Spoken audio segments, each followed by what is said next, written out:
Mos e ndërprit kur kundërshtarin tënd kur gabon.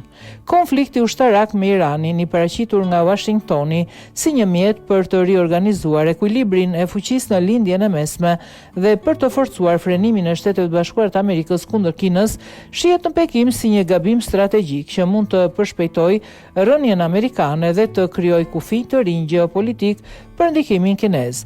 Mundësia e përballjes ushtarake me Iranin u paraqit nga mbështetësit më të zjarrt të Trump si një veprim që mund të ndryshojë ekuilibrin në lindjen e mesme, duke kufizuar një regjim që konsiderohet kërcënim dhe duke ndalur ambicjet e tij bërthamore. Në të njëjtën mënyrë, konflikti mund të ndikojë edhe në ekuilibrin ndërkombëtar të fuqisë, duke ngacmuar një Kinë ngritje mbi fuqinë e famshme amerikane që ende kontrollon faktor thelbësor, siç është rrjedhja e naftës, dhe duke e lën Pekinin të prekshëm ndaj presionit dhe të pafuqishëm për të shpëtuar miqtë e tij, në këtë rast Teheranin. Një muaj pasi konflikti filloi, kjo qasje shihet në Pekin si e gabuar dhe arrogante, sipas bisedave që The Economist ka zhvilluar me diplomat këshilltar, akademik dhe zyrtar aktual ose ish zyrtar kinez. Konflikti perceptohet si një gabim serioz strategjik nga Washingtoni. Udhëheqja kineze ka zgjedhur të mos përfshihet duke adoptuar shprehjen që i atribuohet Napoleon Bonapartit: mos e ndërprit kur kundërshtarin tënd kur ai po bën një gabim. Qëndrimi i Shtetet Bashkuara të Amerikës konfirmon vlerën e zgjedhjeve të Xi Jinping. Në Pekin vlerësohet se lufta mund të përshpejtojë rënien e fuqisë amerikane. Qëndrimi agresiv i Shteteve Bashkuara të Amerikës shihet si konfirmim i zgjedhjes së Xi Jinping për t'i dhënë përparësi sigurisë mbi zhvillimin ekonomik. Në të njëjtën kohë, ekziston pritja se një marrëveshje e paqëardhshme do të krijojë mundësi për investime kineze dhe depërtim ekonomik. Sipas perspektivës kineze, Washingtoni po kthehet kundër Iranit sepse percepton se fuqia e tij po bie. Imazhi një pranie të fortë ushtarake nuk shoqërohet sipas analistëve kinezë nga një drejtim i qartë strategjik. Presidenti Donald Trump thuhet se ka i ignoruar këshillat e ekspertëve duke lëshuar kërcënime dhe duke lënë të hapur mundësinë e tërheqjes, duke përforcuar mungesën e një plani koherent. Bllokimet e Washingtonit që favorizojnë ambicjet e Kinës në Azinë Lindore. Perspektiva e një operacioni toksor shihet si një shenjë se një seri zgjedhjesh të gabuara mund të çojnë në një përfshirje të zgjatur të Shtetet Bashkuara të Amerikës në lindjen e mesme. Nëse Irani destabilizohet ose regjimi vazhdon, Washingtoni mund të përballet me një prani ushtarake afatgjatë në rajon, ndërsa mundësia që Teherani të përpiqet të zotrojë armë bërthamore mund të çojë në një konflikt të ri. Një skenar i tillë do ta shkëpuste vëmendjen e SBA-s nga Azia Lindore, ku Kina kërkon të formësojë kushtet e shekullit të 21. Në të njëjtën kohë, konflikti po shkakton shqetësim në vendet që varen nga siguria amerikane, pasi kostoja në rritje energjisë dhe lëndët para po i rëndon ekonomitë e tyre. Në Pekin vlerësohet se disa shtete aziatike mund të kërkojnë të shmangin tensionin me Kinën, duke pasur frikë nga pasojat e një paqëndrueshmërie të mundshme amerikane.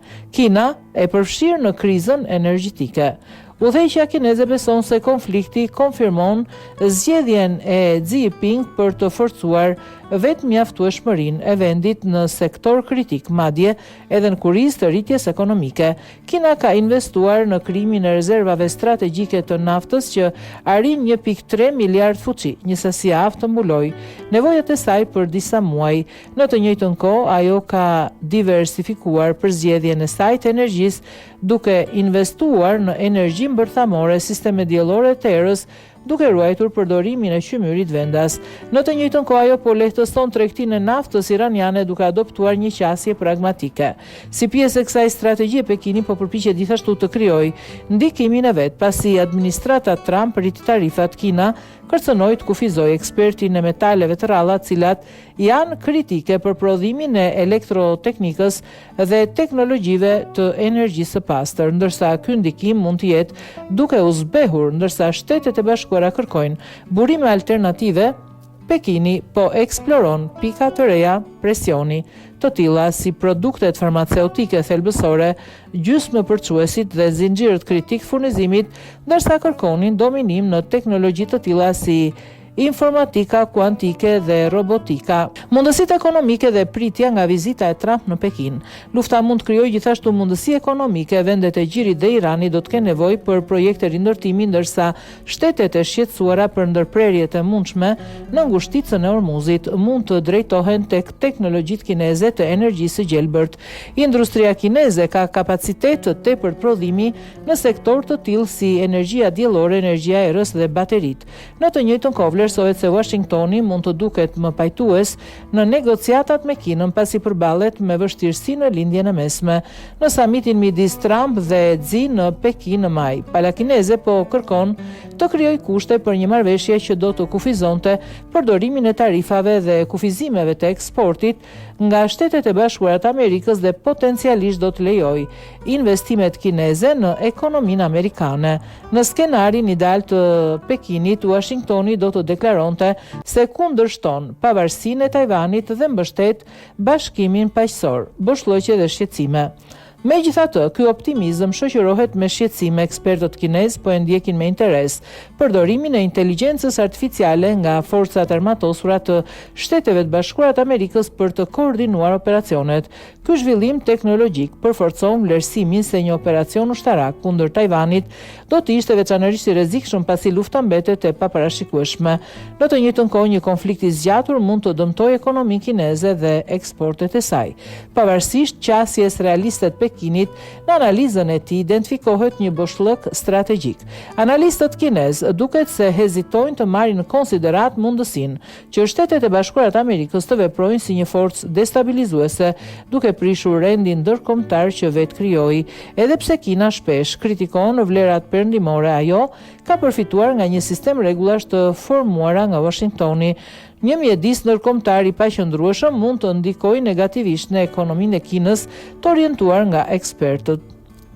Nga eksportet, stabiliteti politik dhe prosperiteti ekonomik janë shtyllat kryesore të legjitimitetit të sistemit politik kinez. Rënja e Shteteve të Bashkuara nuk do të thotë domosdoshmërisht një humbje të aftësisë së saj për të inovuar. Ekonomia dhe politika amerikane kanë demonstruar përshtatshmëri të konsiderueshme ndaj ndryshimeve teknologjike dhe gjeopolitike në të kaluarën. Në të kundërt, Kina përballet me sfida të tilla si një popullsi në plakje dhe kufizimet e imponuara nga ideologjia e partisë në pushtet.